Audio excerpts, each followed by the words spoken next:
Dr. Lalji Vadia. Today's topic is on complications as well as autopsy finding in cirrhosis of liver. Coming to complications, there are so many complications like portal hypertension. This one is commonest complications, and due to portal hypertension, there is various manifestations: bleeding from varices in esophagus and stomach. This is most common, bleeding from varices in esophagus and stomach. Sometimes bleeding also occurs from duodenum, rectum and surgical stomas. Then due to portal hypertension, there is bleeding from congestive gastropathy, also called as portal hypertensive gastropathy. Here bleeding from varices.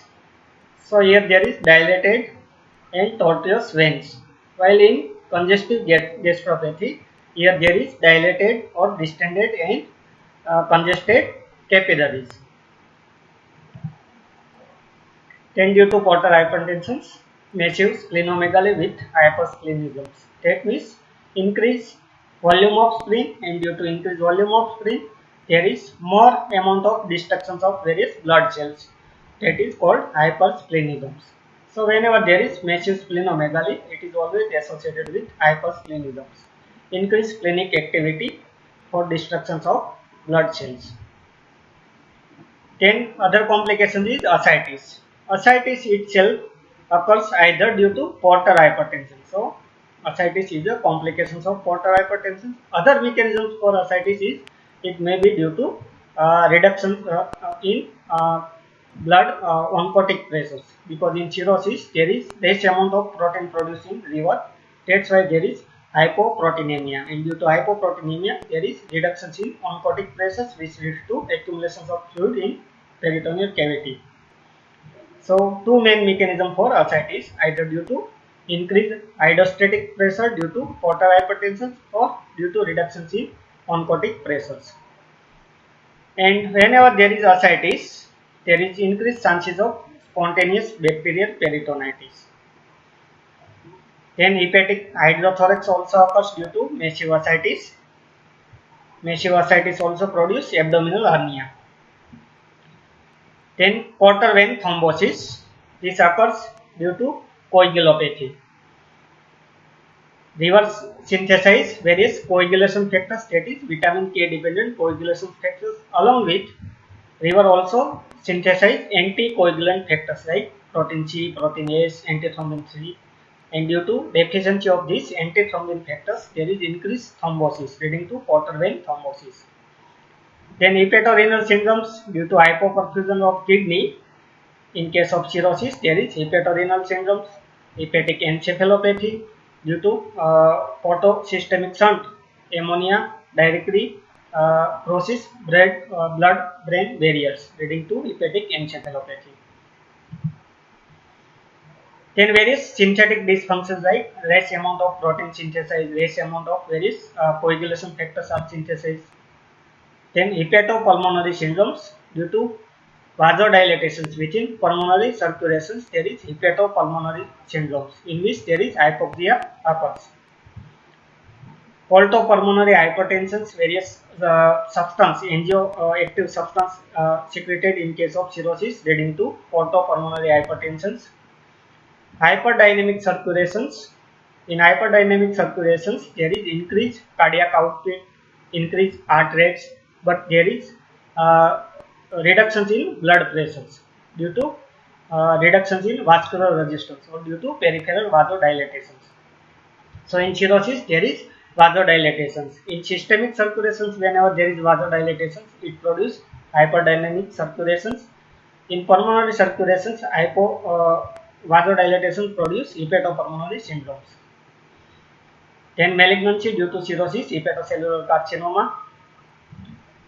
Sometimes cirrhotic cardiomyopathy. Here there is affections of cardiac muscles. Their contractility is reduced due to cirrhosis. Feminizations due to less amount of testosterone synthesized in liver. So feminizations occurs in male patients. Altered drug metabolisms. Most of drugs metabolize primarily in livers. So whenever there is cirrhosis, hepatic dysfunction occurs and which leads to altered drug metabolisms. Then hepatic osteodystrophy.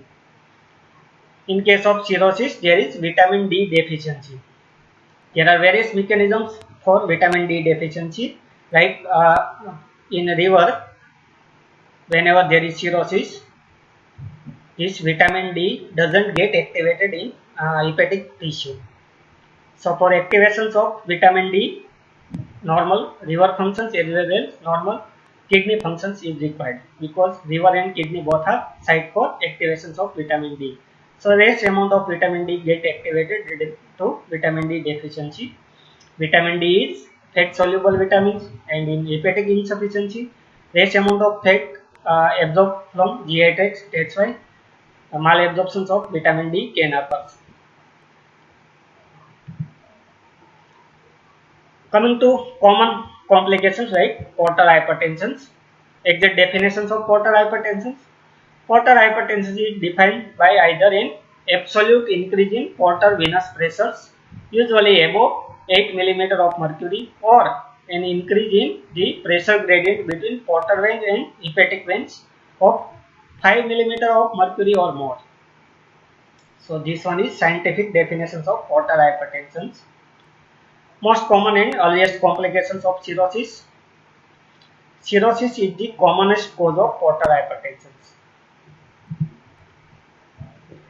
This is structures of portal veins, various tributaries of portal veins. Major are splenic veins, inferior mesenteric veins, superior mesenteric veins, right and left gastric veins.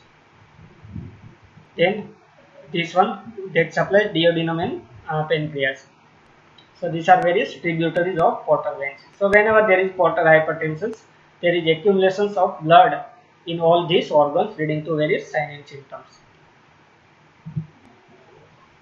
Pathogenesis for portal hypertension. Why portal hypertension occurs in case of cirrhosis? There are various mechanisms, like contractions of vascular smooth muscle cells and myofibroblast. Then there is disruptions of blood flow by scarring, as well as formations of parenchymal nodules. As you all know, in cirrhosis there is formations of either micro or macro nodules. Plus there is excessive fibrosis. That's why there is disruptions of blood flow. Then there is alterations in the sinusoidal endothelial cells, right? Reductions in nitric oxide, increasing endothelin 1s, angiotensinogens, eicosanoids. All this causes intrahepatic vasoconstrictions, and due to intrahepatic vasoconstrictions, there is portal hypertension. Then there is sinusoidal remodelings and intrahepatic shunts, which interfere with the metabolic exchange between sinusoidal blood and hepatocytes. That's why there is portal hypertension. Then there is increasing portal venous blood flow due to hyperdynamic circulations. As I told you, in hyperdynamic circulations there is vasodilatations, and due to vasodilatations, more amount of blood returns into portal circulations, leading to portal hypertension. Major clinical consequence of portal hypertension like ascites, then formations of portosystemic venous shunts, congestive splenomegaly, which leads to hypersplenism, and hepatic encephalopathy. These are major consequences of portal hypertension.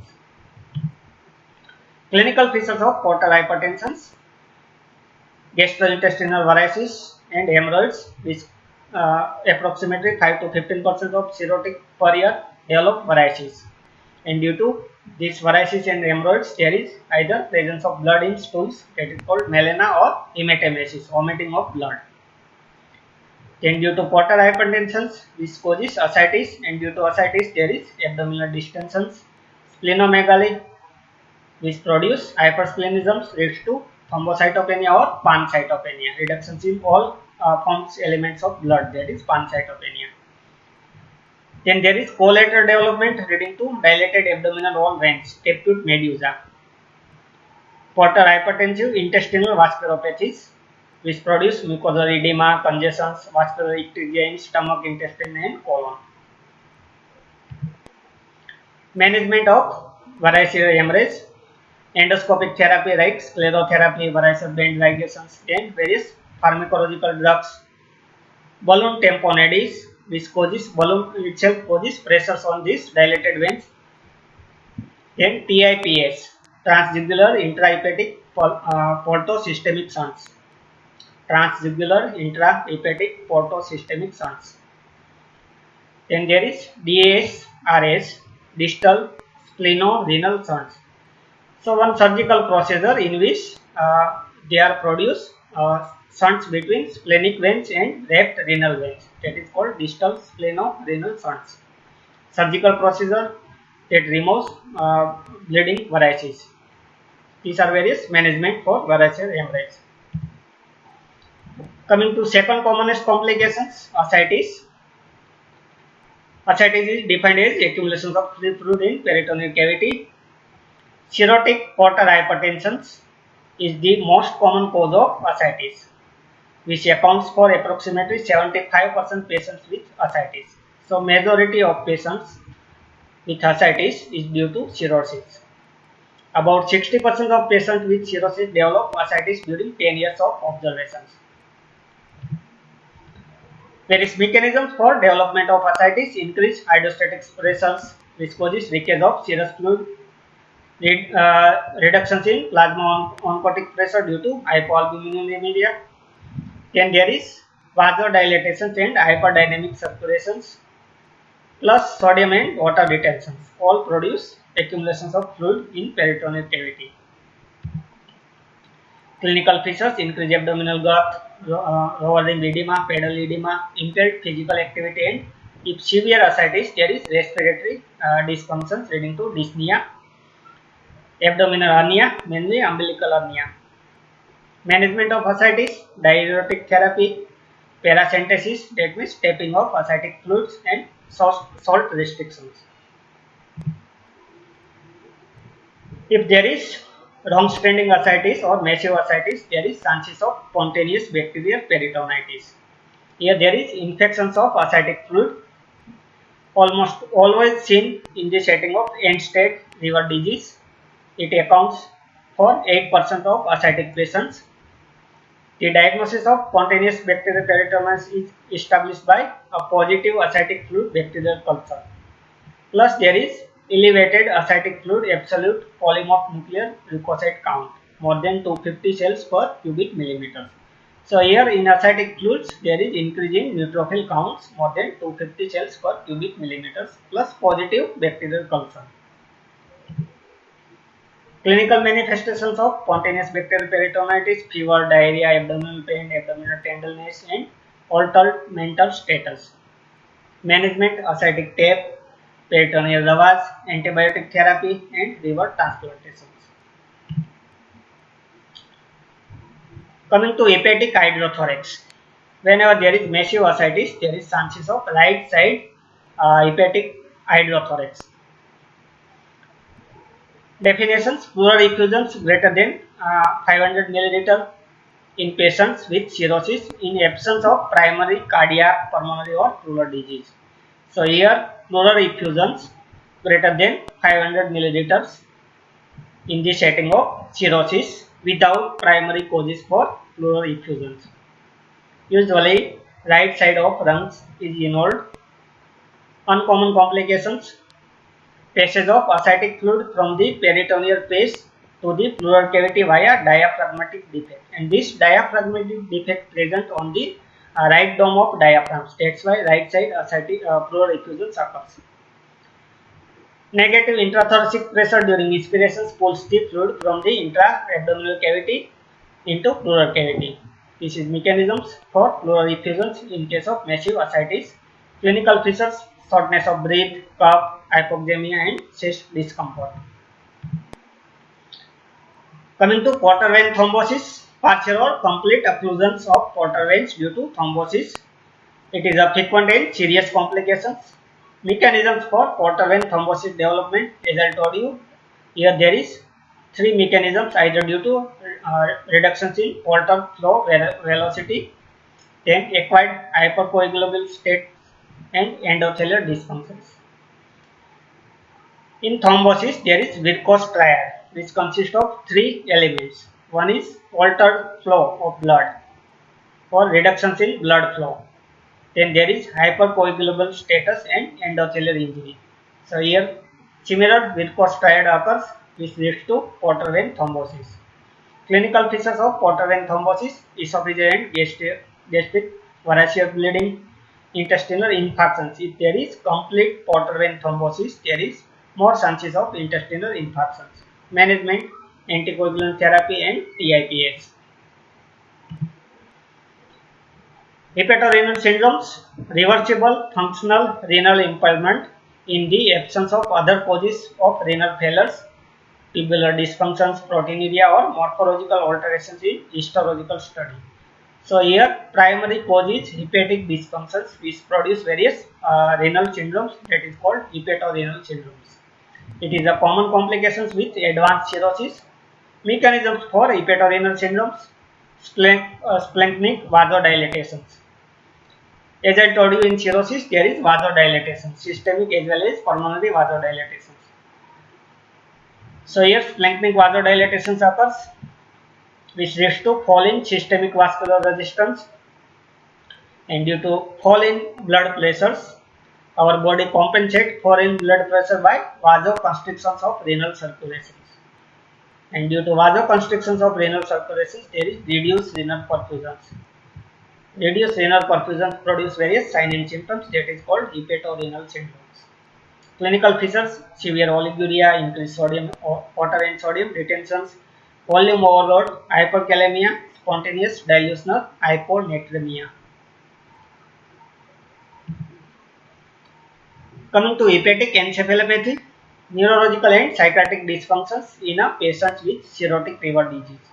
So whenever there is end stage liver disease, there is hepatic encephalopathy. Pathogenesis: ammonia bypass the liver through portosystemic shunts and reaches the astrocytes in the brains. So major culprit here is ammonia. Within the astrocytes, ammonia is metabolized into glutamines, which acts as an osmol to attract water, thus causing cerebral edema.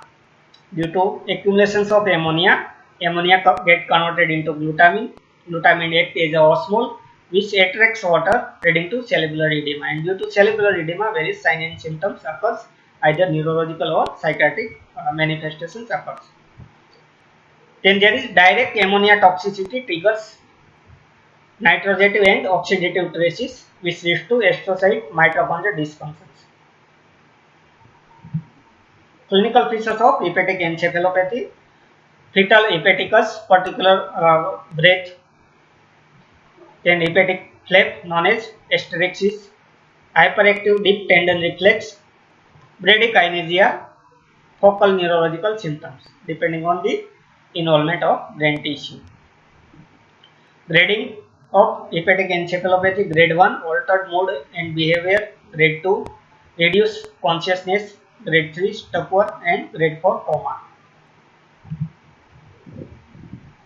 Coming to hepatopulmonary syndromes, here there is triad of liver disease, pulmonary vascular ectasia, that means dilatations of pulmonary circulations, and due to dilatations of pulmonary blood vessels, there is impaired oxygenation leading to hypoxemia. So liver disease, pulmonary vascular ectasia, and impaired oxygenation. It is seen in up to 30% of patients suffer from cirrhosis. Mechanism for hepatopulmonary syndromes: intrapulmonary vascular dilatations involving capillary and precapillary vessels. The blood flow rapidly through such dilated vessels, giving inadequate time for oxygen diffusions and leading to ventilation perfusion mismatch and right to left shuntings, which manifest as a hypoxia. Clinical features of hepatopulmonary syndromes: orthodeoxia. Here there is decreased arterial oxygen tensions in upright positions. Then bradypnea, dyspnea worsened by upright positions, cyanosis, clubbing, and spinal nevi. Coming to portopulmonary hypertension: increased pulmonary vascular resistance in the setting of portal hypertension. So here due to portal hypertension, there is increased pulmonary vascular resistance, causing portopulmonary hypertension.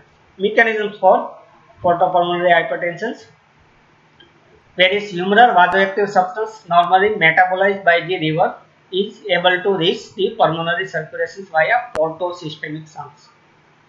So here also due to portosystemic shunts, various vasoactive substance bypass liver, leading to pulmonary hypertension. Clinical features: progressive dyspnea on exertions, fatigue, palpitations, syncope, hemoptysis and orthopnea, chest pain.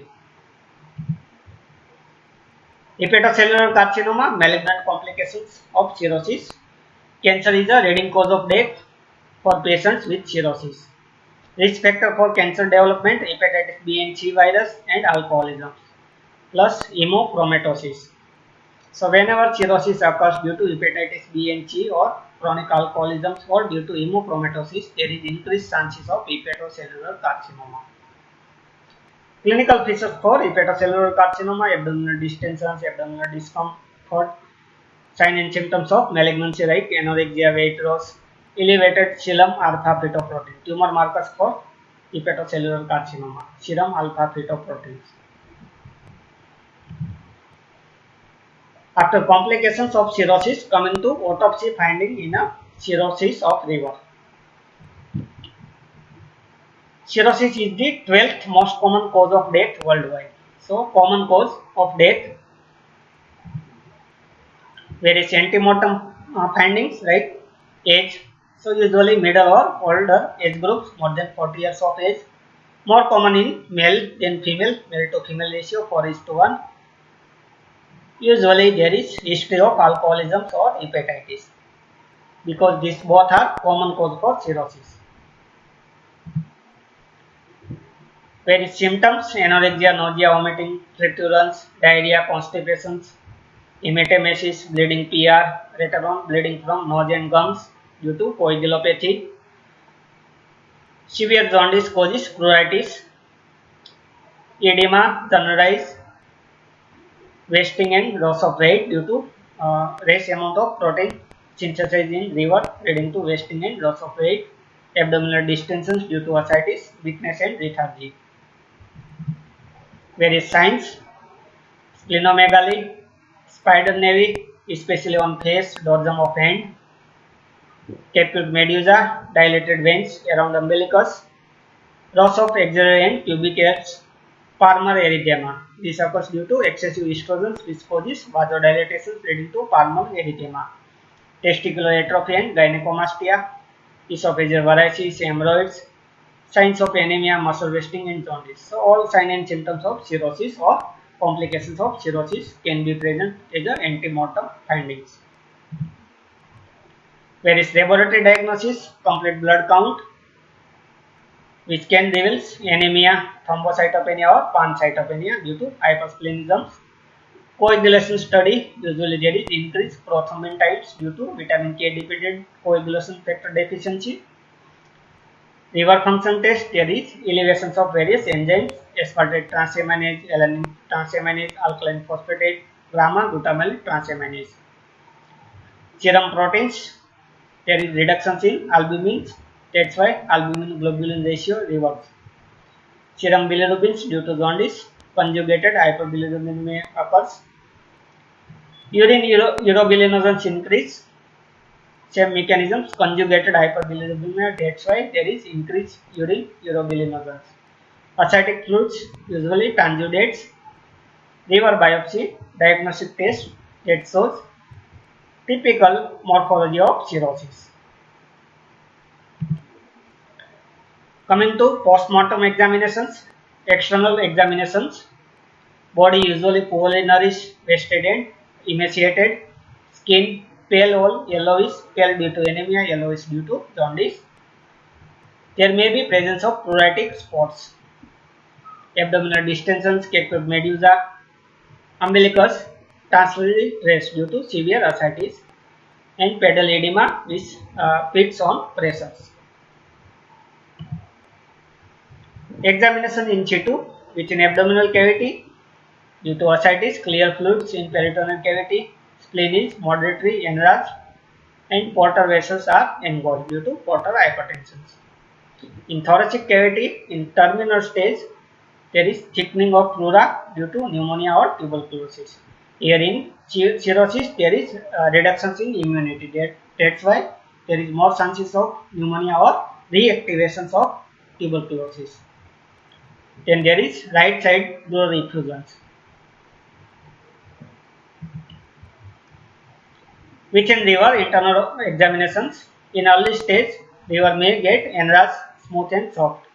This is due to fatty changes, which is commonly seen in case of alcoholism. In advanced stage, usually river is shrunken, one of the normal size. Shape is altered due to atrophy. Capsule is thickened. Outer surface shows raised coarse nodules of 2 to 3 mm or larger in size with encircling bands of fibrous tissue appearing as depressions. So depending on whether it is micronodular or macronodular or mixed nodular, variable size nodules are present. Cut surface, same nodules seen, which appears dull grey in colors surrounded by golden yellow fibrotic depressions. External surface of a micronodular cirrhosis, uniform size micronodules, diffuse involvement of rivers, both lobes, left and right lobes involved.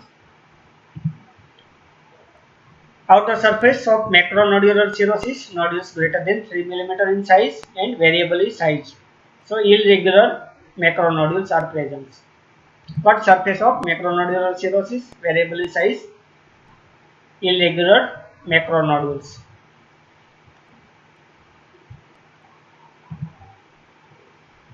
Cut surface showing mixed nodularity. Some nodules are greater than 3 mm in size and some are less than 3 mm in size. So both macro as well as micro nodules are present. That is mixed nodularity. On microscopic examinations, normal architecture is lost. Here there is regenerative pseudoblobules of hepatocytes without central veins, separated by broad bands of fibrosis. Normally in river there is lobules, hepatic lobules, but in cirrhosis, depending on the size of nodules, there is pseudo-lobules without central veins. These are regenerating nodules, that's why there is absence of central veins. Plus there is chronic inflammatory cells, fatty changes if it is associated especially with chronic alcoholism, then there is fatty changes. 5 to 10% of patients shows primary liver cell carcinoma, that is hepatocellular carcinoma, because malignancy is a common cause for mortality in case of cirrhosis. So up to 5 to 10% autopsy there is presence of hepatocellular carcinoma. Microscopic examinations of cirrhosis, variably sized nodules, regenerative nodules without central veins, broad fibrotic bands. These nodules are separated by broad fibrotic bands. Plus there is hypoplasia of biliary vessels, bile ducts and chronic inflammatory cells infiltrations. Sometimes there is fatty changes if cirrhosis is due to alcoholism. Within GI tract internal examinations, lower end of esophagus shows esophageal varices in the form of dilated, engorged and tortuous veins. Stomach mucosa is red and congested due to gastropathy, congestive gastropathy. Rectum, presence of hemorrhoids. Peritoneal cavity, cavity is filled with transudative fluids. Portal veins, superior inferior mesenteric veins, splenic veins. These are major tributaries of portal veins which get dilated, engorged and tortuous. Spleen, moderately enlarged. Pesci, thickening of capsules. Cut surface of spleen forms having congested veins. Cardiovascular systems, atherosclerotic changes, ventricular hypertrophy due to anemia. Respiratory systems, in terminal stage, there may be secondary pneumonia due to infections or reactivations of tuberculosis. Genitourinary systems. Testes are small due to testicular atrophy. Central nervous systems. Hepatic encephalopathy, in which there is brain and meninges are congested. Pituitary glands may be degenerated. Clinico-pathological correlations. Anorexia, nausea, vomiting and diarrhea. This occurs due to mucosal congestions. Gastropathy as well as mucosal congestion in small intestines. Hematemesis, which occurs due to rupture of esophageal varices. Hemorrhoids, caput medusa, esophageal varices are due to establishment of choroidal circulations. So, caput medusa due to choroidal circulations, and esophageal varices and hemorrhoids are due to compensated portal hypertension. Spinal nevi gynecomastia due to effect of estrogens. Testicular atrophy due to low level of testosterone. Splenomegaly due to portal hypertension. Ascites and edema due to portal hypertension or decrease in proteins. And jaundice due to biliary obstructions. Cause of death in case of cirrhosis: massive hematemesis leading to vascular hypovolemic shock. Hepatic coma due to hepatic encephalopathy. Secondary infections and septicemic shocks due to reductions in immunity, and carcinoma of liver. Thank you.